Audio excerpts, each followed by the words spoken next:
Hey, I'm so excited because we've got a three-part series for you over the next 3 Fridays. So be sure to tune in over these next 3 Fridays because we're going to be talking about three of the most important things that you need to have in place in order to create the deep spiritual intimacy, that kind of intimacy where you are so connected in with your partner. You are so connected in with your lover on such a deep soul level that your cup gets so full and just becomes this overflowing abundance of just gifts to give to the rest of the world. You know, you probably have had that experience before where you're just so connected with another soul. Your eyes are so entwined with each other. Your bodies can be so entwined with each other. I hope you've had an experience like that. And, and for the next several days, you're just walking around in this, like, oh, yeah, nothing could go wrong. Like everything just feels much more easy and much more in tune, and things start to come to you a lot easier because what happens is your frequency shifts. Your energetic field around you shifts from the inside out, and that's attractive. And so things that you want, things that you're bringing in become even more attractive.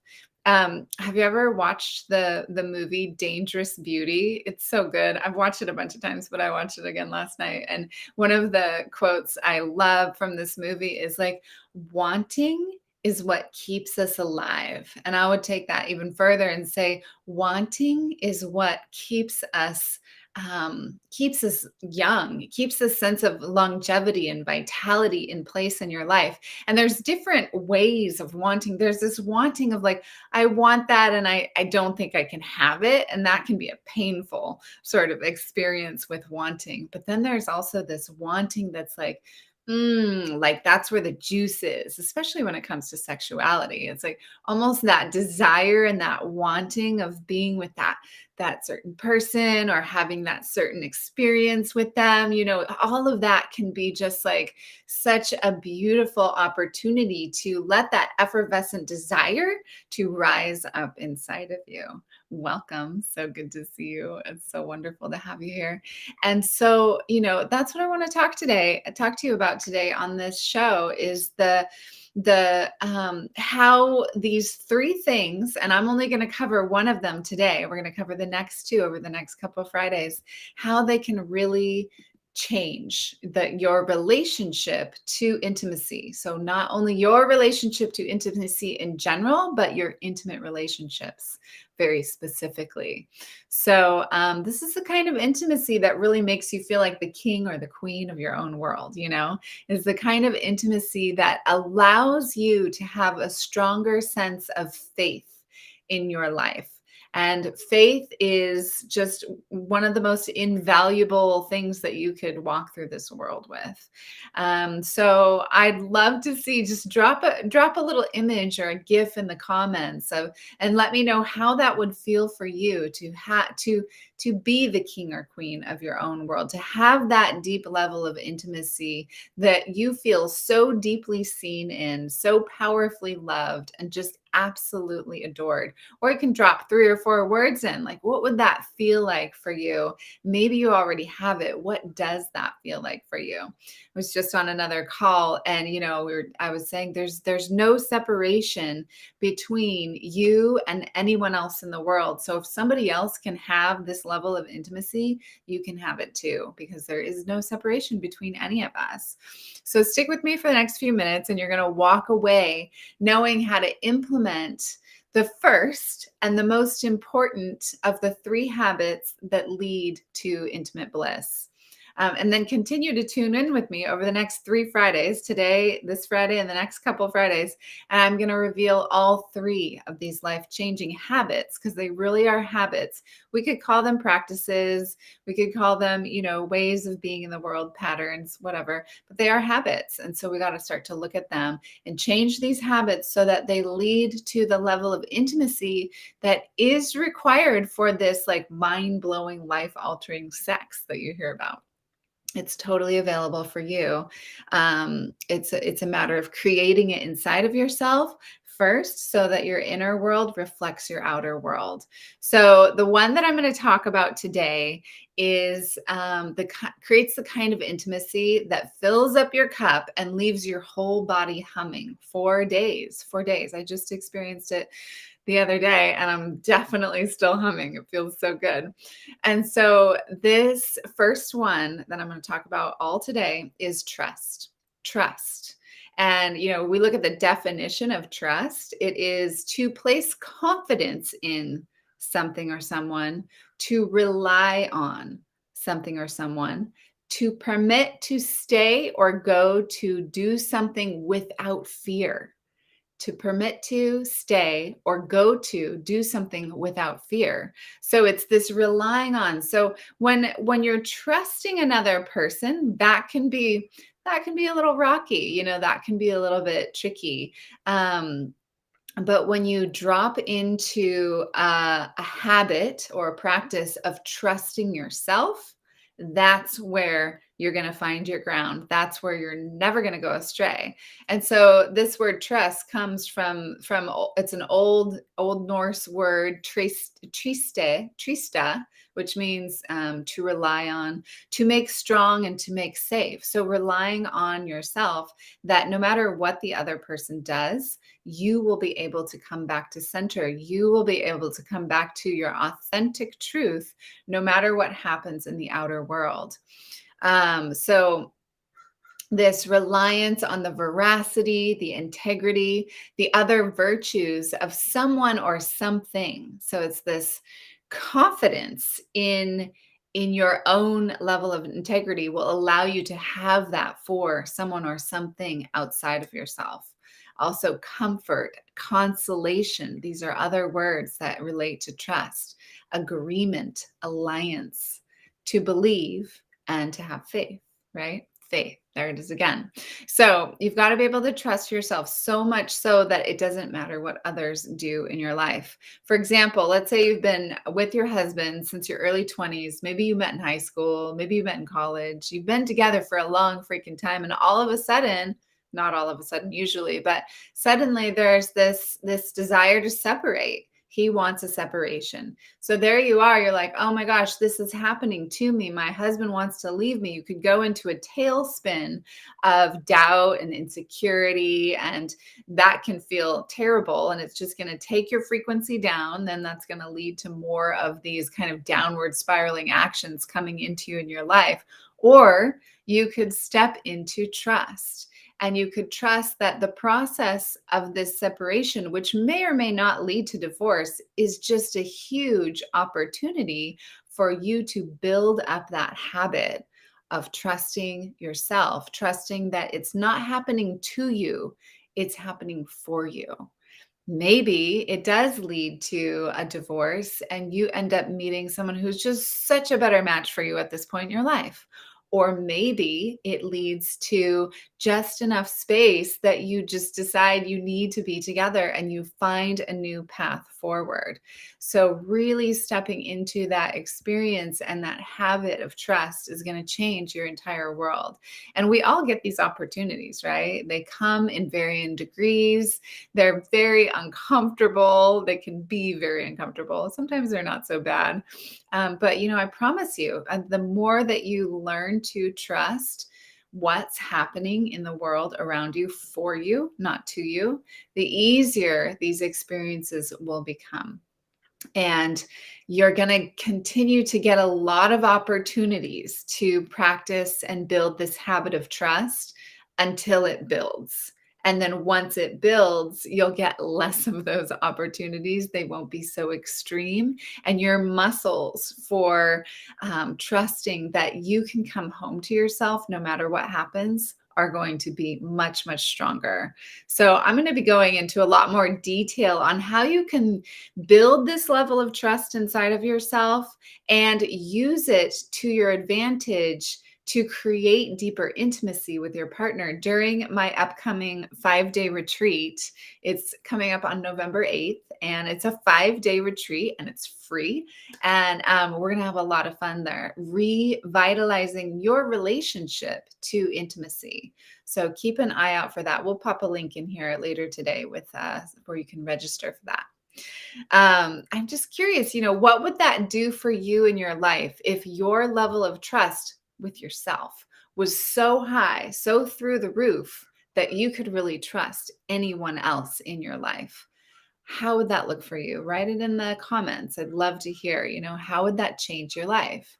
And are you ready for that? Give me a yes if you are, or I'm not sure if you're not. I'm curious. I want to know. And then I just, have a little random question for you all. It's kind of fun to bring in this little animal lover inside of me. What kind of animals do you prefer, cats or dogs? I'm just curious. Write that also in the comments. Are you more of a cat lover, or are you more of a dog lover? Either way, these animals that we commonly have as pets really exemplify, really show us and teach us what it means to completely and fully trust another being, another soul on this planet. So if you do have a fur baby at home, post a picture of your little one. We want to see your cute little furry little baby, because they're so fun to look at. They make us feel so happy, and they remind us, like, oh my gosh, if my cat or my dog can trust me to that level, and there's no separation between myself and my dog, then I can trust myself enough to trust anyone in the world. So another word for trust is faith, right? Faith is unwavering trust that is in the interest of your highest good. Whatever is in the interest of your highest good is going to come to you. That's what faith is. And so what's in the interest of your highest good doesn't always look like what you think should be coming to you. Sometimes it's coming in a totally different form, but dropping into that sense of faith. Faith is being without worry, being without anxiety, being without doubt. And that is so valuable, especially at this point in time on our planet, where there's so much uncertainty, there's so much anxiety floating around, there's so much doubt to be had in the world right now. And it's your choice. It's up to you to choose to build this habit, this practice of being in faith. So when you have faith, you can trust that the universe or spirit or God, whatever you call a greater power, you can have faith, and you can trust that spirit is weaving the world around you in your favor. Again, things don't happen to you, they happen for you. That's probably the biggest one I want you to get out of our time together today, is things are happening for you, not to you. No matter what they are, physical ailments, spiritual, emotional ailments, relationship ailments, whatever is going on. Because this level of faith allows you to trust yourself so much that no matter what your date or your spouse or your partner decides to do, you're going to be able to come back to your core and know without a shadow of a doubt that it is in the interest of your highest good, that there's a lesson there for you to learn that's going to help you evolve and grow. It's these difficult, hard shadows that help us evolve and grow in our souls. And that's what we're here to do. So having a high level of faith goes beyond your love life, but it just is crucial to that level of intimacy that you crave and desire, that your heart knows is possible. So currently right now in my life, I'm planning to move to Maui. And up until a few days ago, I had no idea where I was going to land. It's a big move. I'm going to be there for 5 or 6 months and start living in a few different places around the world. And Maui is one of them. So, I didn't know where I was going to live. And there was all this, like, I'm going to be here, I'm going to be there, or this and that. And like, that would stress a lot of people out, but I have such a deep sense of faith and knew knew in my highest truth that it was all going to work out for my highest good. And I just solidified where I'm going to land, what's going to happen, how I'm going to get to my eventual house, and the timing of it all. And just I have full faith and totally trust that this process is exactly what's for my highest good and what I'm calling in my life right at this point. So, during this Revitalize Your Relationship with Intimacy retreat, I'm going to be diving way deeper into what it feels like to have that level of faith on an emotional level, a psychological level, a physical level, a spiritual level, and what that all does for your sex life. So, please do join me for that. We will pop a link in for you to register for that today.